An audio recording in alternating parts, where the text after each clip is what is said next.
Let's make Granny Bullard's potato skillet bread that she makes for the best cornbread dressing I have ever had.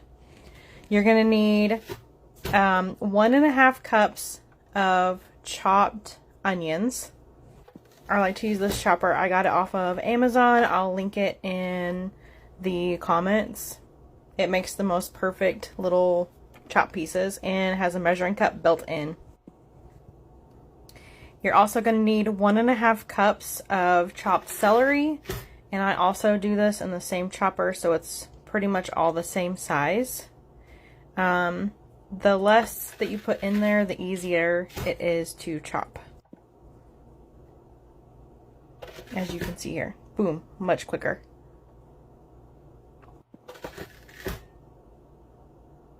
You're going to need 1 4-ounce jar of pimentos. Just drain those.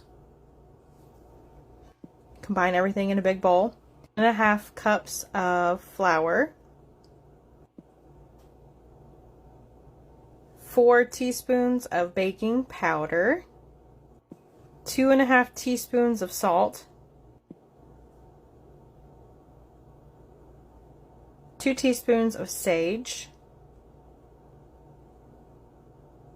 1 teaspoon of thyme. 1.5 cups of cornmeal, and then you want to mix all that together very well. To that mixture, you're going to add 1/3 cup of oil or melted Crisco. I use EVOO because that's what I had, and I'm going to make flaxseed eggs, which is 1 tablespoon of flax to 3 tablespoons of water, and I made 3 of those.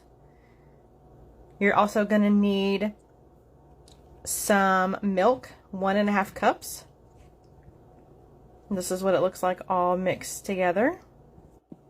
Then I put that in a skillet and bake it at 400 degrees for 35 to 45 minutes. This time I did a full 45 minutes and it smells so good. But Granny Bullard's secret recipe has a box of stovetop added to it. The pork stovetop is accidentally vegan, so use that. Mix it in while it's dry, and then add a little bit of butter on top, 2 or 3 cups of vegetable broth, and then put it in the oven at 350 for about 30 minutes, and you will have this delicious dressing.